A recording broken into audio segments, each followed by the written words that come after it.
ಎಲ್ರಿಗೂ ನಮಸ್ಕಾರ. ಪ್ರಪ್ರಥಮವಾಗಿ ನಮ್ಮ ಈ ಸಾಹೆ ವಿಶ್ವವಿದ್ಯಾಲಯಕ್ಕೆ ತಮ್ಮನ್ನೆಲ್ಲರನ್ನೂ ಸಹಿತ ಆದರದಿಂದ ಬರಮಾಡಿಕೊಳ್ಳಕ್ಕೆ ಇಷ್ಟಪಡ್ತೀನಿ. 2024ನೇ ಇಸ್ವಿನಲ್ಲಿ ನಾವು ಪ್ರಪ್ರಥಮ ಬಾರಿಗೆ ಈ ಒಂದು ಪ್ರೆಸ್ ಮೀಟ್ ಇಟ್ಕೊಂಡಿದ್ದೀವಿ. ನಮಗೊಂದು ಬಹಳ ಆಸೆ ಇತ್ತು, ಸ್ವಾತಂತ್ರ್ಯ ನಂತರ ನಮ್ಮ ತುಮಕೂರು ಪ್ರದೇಶದಲ್ಲಿ ಒಂದು ನ್ಯಾಷನಲ್ ಲೆವೆಲ್ ಯಾವುದೇ ಒಂದು ಸ್ಪೋರ್ಟ್ಸ್ ಆಕ್ಟಿವಿಟಿ ಆಗಿರಲಿಲ್ಲ. ಆ ನಿಟ್ಟಿನಲ್ಲಿ ನಮ್ಮ ಕುಲಾಧಿಪತಿಗಳನ್ನು ಕೇಳಿದಾಗ ಅವರು ಸ್ವತಃ ಸ್ಪೋರ್ಟ್ಸ್ ಪರ್ಸನ್ ಆಗಿರೋದ್ರಿಂದ ಉತ್ತೇಜನ ಕೊಟ್ಟು, ಏಕೆಂದರೆ ಇದು all India international university association AU ಅಂತ ಇದೆ. ಅದು ಸುಮಾರು 98 ವರ್ಷದ ಹಳೆಯ ಆರ್ಗನೈಸೇಷನ್.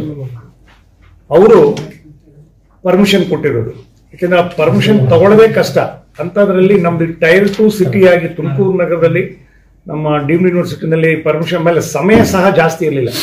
ಸುಮಾರು ಒಂದು ಏಳು ವಾರ ಇದ್ದಾಗ ನಾವು ನಮ್ಮ ಕುಲಾಧಿಪತಿಗಳನ್ನು ಕೇಳಿದಾಗ ಅಷ್ಟು ಶಾರ್ಟ್ ಟೈಮ್ನಲ್ಲಿ ಅವ್ರಿಗೆಲ್ಲ ಅಕಾಮಿಡೇಷನ್ ಕೊಡ್ಲಿಕ್ಕೆ ಕಷ್ಟ ಆಗ್ತದೆ, ವ್ಯವಸ್ಥೆ ಕಷ್ಟ ಆಗುತ್ತೆ. ಯಾಕೆಂದರೆ ನಮ್ಮ ಏನು ಮಾಡ್ತೀವೋ ಇಡೀ ರಾಷ್ಟ್ರಕ್ಕೆ ಇಂಥ ಒಂದು ನೆಟ್ಬಾಲ್ನ ಕಾಂಪಿಟಿಷನ್ನ ನಮ್ಮ ಸಿದ್ಧಾರ್ಥ ಯೂನಿವರ್ಸಿಟಿ ಮಾಡಿದ್ರು ಅಂತ ಹೇಳಿ ತಲುಪುತ್ತೆ. ಅದರಿಂದ ವ್ಯವಸ್ಥಿತವಾಗಿ ಮಾಡಿ ಅಂತ ಹೇಳಿ ಸುಮಾರು ಎಲ್ಲರನ್ನೂ ಸಹಿತ ನನ್ನೊಟ್ಟಿಗೆ ನಮ್ಮ ವಿಶ್ವವಿದ್ಯಾಲಯದವ್ರದ್ದು ನಮ್ಮ ಎಲ್ಲ ಸ್ಟಾಫ್ನು ಕರೆದು ಮಾತಾಡಿದ್ರು, ವ್ಯವಸ್ಥಿತವಾಗಿ ಮಾಡಿ ಅಂತ ಹೇಳಿ. ಆ ನಿಟ್ಟಿನಲ್ಲಿ ಮುಂದಿನ ವಾರದ 12ರಿಂದ 15ನೇ ತಾರೀಕು 4 ದಿವಸ ನಮ್ಮ ತುಮಕೂರಿನಲ್ಲಿ ನಮ್ಮ ವಿಶ್ವವಿದ್ಯಾಲಯದ ಕ್ಯಾಂಪಸ್ನಲ್ಲೇನೆ ಈ ಆಲ್ ಇಂಡಿಯಾ ಲೆವೆಲ್ನಲ್ಲಿ ನೆಟ್ಬಾಲ್ ಮೆನ್ ಪುರುಷರ ಪಂದ್ಯಾವಳಿ ಏರ್ಪಡಿಸಿದ್ದೀವಿ.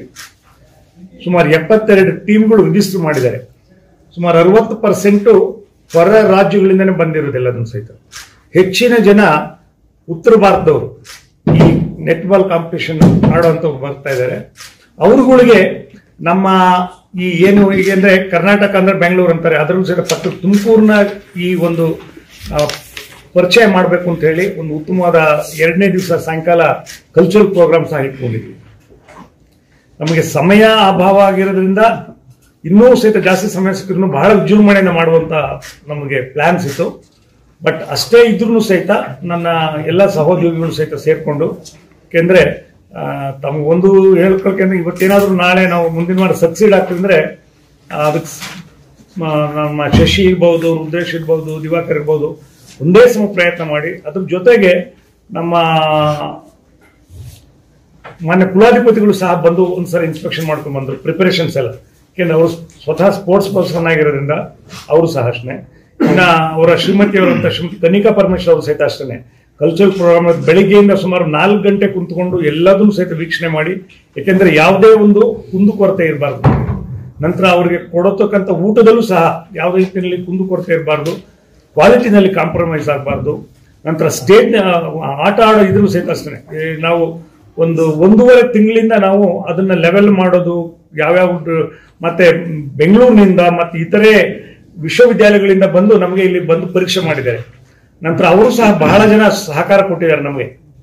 ಬೇರೆ ವಿಶ್ವವಿದ್ಯಾಲಯದಲ್ಲಿ ಯಾರಾದ್ರೂ ಕಾಂಪಿಟೇಷನ್ ಮಾಡಿರೋರು ಸಹಿತ ನ್ಯಾಷನಲ್ ಲೆವೆಲ್, ಯಾಕೆಂದ್ರೆ ಈ ಒಂದು ರಾಷ್ಟ್ರೀಯ ಮಟ್ಟದಲ್ಲಿ ಈ ತರ ಟೈರ್ 2 ಸಿಟಿನಲ್ಲಿ ಮಾಡೋದು ಬಹಳ ಕಷ್ಟ. ಯಾಕೆಂದ್ರೆ ಸೌಲಭ್ಯಗಳನ್ನ ಹೊಂದಿಸ್ಕೊಳ್ಳೋದು ಏನಾದ್ರೂ ತೊಂದರೆ ಆಗದಂಗೆ.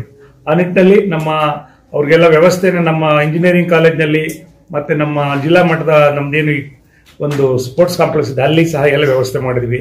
ಅವ್ರು ಹೋಗಿ ಬರಲಿಕ್ಕೆ ವ್ಯವಸ್ಥೆ, ತಂಗಲಿಕ್ಕೆ ವ್ಯವಸ್ಥೆ, ಊಟದ ವ್ಯವಸ್ಥೆ. ಅವ್ರ ನಂತರ ಸುಮಾರು ಒಂದು 80 ಜನ ತರಬೇತಾರೆ ಬಂದಿದ್ದಾರೆ ಅವರಿಗೋಸ್ಕರ. ಅಂದ್ರೆ ಪ್ರತಿ ಟೀಮ್ನಲ್ಲೂ ಸಹಿತ 12 ಜನ ಇರ್ತಾರೆ. ಒಂದು ಆಟಗಾರ 808 ಜನ ಬರ್ತಾರೆ ಅವತ್ತು. ಒಂಥರ 4 ದಿವಸ ನಮ್ಮ ಈ ತುಮಕೂರು ನಗರ ಒಂಥರ ಹಬ್ಬದ ವಾತಾವರಣ ಇರುತ್ತೆ. ಯಾಕೆಂದ್ರೆ ಯಾರು ಮಾಡದಂತ ಇದನ್ನ ಇವತ್ತು ನಮ್ಮ ಸಿದ್ಧಾರ್ಥ ವಿಶ್ವವಿದ್ಯಾಲಯದಲ್ಲಿ ಪ್ರಪ್ರಥಮ ಬಾರಿಗೆ national level netball men competition ಮಾಡ್ತಾ ಇದೀವಿ. ಇದನ್ನು ಮಾಡೋದ್ರಿಂದ ಏನಪ್ಪಾ ಅಂದ್ರೆ ಇಡೀ ರಾಷ್ಟ್ರಾದ್ಯಂತ ನಮ್ಮ ಈ ಒಂದು ಸಂಸ್ಥೆ ಇದೆ, ಇಂಥ ಒಂದು ವಿಶ್ವವಿದ್ಯಾಲಯ ಇದೆ, ಸ್ಪೋರ್ಟ್ಸ್ಗೆ ಸಹ ಹೆಚ್ಚಿನ ಪ್ರೋತ್ಸಾಹ ಕೊಡ್ತಾರೆ ಅಂತ ಹೇಳಿ ಗೊತ್ತಾಗುತ್ತೆ. ನಮಗೊಂದು ಸಂತೋಷ ಏನಪ್ಪಾ ಅಂದ್ರೆ ನಮ್ಮ ಸಾಹೇಬರು ಅವರೇ ಒಂದು ಸ್ಪೋರ್ಟ್ಸ್ ಆಕ್ಟಿವಿಟಿಗೆ ಸುಮಾರು ಸರಿ ನನ್ನ ಮುಂದೆ ಹೇಳ್ತಾ ಇದ್ರು, ಶಶಿಗೆ ಈ ತರ ಒಂದು ಮಾಡು ಹೀಗೆ ಅಂತ ಹೇಳಿ. ಆದ್ರೆ ಇಷ್ಟು ಬೇಗ ಈ ಮಟ್ಟದ ಬೃಹತ್ ಮಟ್ಟದ್ದು ಸ್ಪೋರ್ಟ್ಸ್ ಮಾಡ್ತೀವಿ ಅಂತ ನಾವು ಸಹ ಎಣಿಸಿರ್ಲಿಲ್ಲ. ಅದಕ್ಕೆ ಇದನ್ನ ಈ ತರ ಒಂದು ಈ ಒಂದು ಉನ್ನತವಾದಂಥ ಒಂದು ಸ್ಪೋರ್ಟ್ಸ್ನ ನಮ್ಮ ಜಿಲ್ಲೆಯಲ್ಲಿ ಜಿಲ್ಲಾ ಕೇಂದ್ರದಲ್ಲಿ ಪ್ರಪ್ರಥಮ ಮಾಡ್ತಾ ಇದ್ದೀವಿ ಅಂತ ಹೇಳಕ್ಕೆ ಬಹಳ ಖುಷಿ ಆಗ್ತದೆ. ನಂತರ ನನ್ನ ಒಂದೇನಪ್ಪ ಅಂದ್ರೆ ಈ ವಿಚಾರವನ್ನ ಇಡೀ ರಾಜ್ಯದಲ್ಲಿ ಅಲ್ಲದೆ ಹೊರಗಡೆವರೆಗೂ ಸಹಿತ ಮುಟ್ಟಿಸಿದ್ರೆ, ಯಾಕೆಂದ್ರೆ ನಮ್ಮಲ್ಲಿ ಇಂಥ ಒಂದು ಜಾಗದಲ್ಲೂ ಸಹ ಇಂತಹ ಒಂದು ಪ್ರದರ್ಶನಗಳನ್ನು ಮಾಡ್ಲಿಕ್ಕೆ ಸಾಧ್ಯ ಇದೆ ಅಂತೇಳಿ ಬೇರೆಯವ್ರಿಗೆ ಗೊತ್ತಾಗುತ್ತೆ. ಅದು ನಮ್ಮ ಮುಖ್ಯ ಉದ್ದೇಶ.